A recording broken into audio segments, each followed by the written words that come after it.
in 2011 itself, there's strong indication that the United States was working with Al-Qaeda in Syria. For example, on February the 12th, 2012, the beginning of 2012, we saw that what the WikiLeaks leaked email where Jake Sullivan, who was Biden's national security advisor, had sent an email to Hillary Clinton, at that time his boss, who was the Secretary of State of the United States, saying that in Syria, Al-Qaeda is on our side. In 2011, Alistair told me that what's going on in Syria is a dirty war.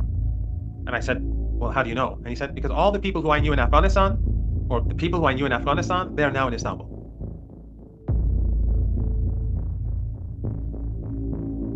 That's something he told me back then, even before, because the situation in Syria wasn't really that bad. It only became really bad in 2013, when tens of thousands of foreign fighters came into the country. Through Turkey, mostly, some through Jordan, but overwhelmingly through Turkey, many from Europe, and Western intelligence agencies were deeply involved. And famously, we heard how that forces trained by the Pentagon were sometimes fighting forces trained by the CIA. And that the Pentagon, after spending a huge amount of money, they had very few fighters. But the point was that the weapons were getting in. And what the Americans and the Europeans were basically doing, and these dictatorships in the Persian Gulf, and sadly, the government of Erdogan, who was leading the coordination and destroying Syria, they were often, Western governments, were funding the so-called Free Syrian Army, which was a non-existent army. They were very small factions. But they were sort of like the points through which the weapons were distributed.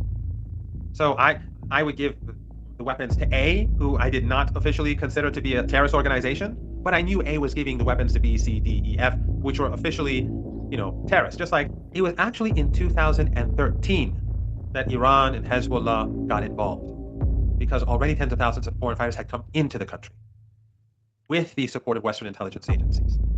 And in fact, a journalist from Press TV, who I had met before in Beirut, Serena Sheem, she was on the border of Turkey and Syria reporting that World Food Organization trucks were being used to take weapons and troops from Turkey into Syria. And then Turkish intelligence said that she's a spy, and she went on live TV, on Press TV, and said, "I've just been told that I'm a spy. I'm very worried. I'm just reporting the facts on the ground." And hours later, she was killed in a car. A truck hit her in her car and killed her. So it's widely believed that Turkish intelligence, back then the current foreign minister was running that agency, that they killed her.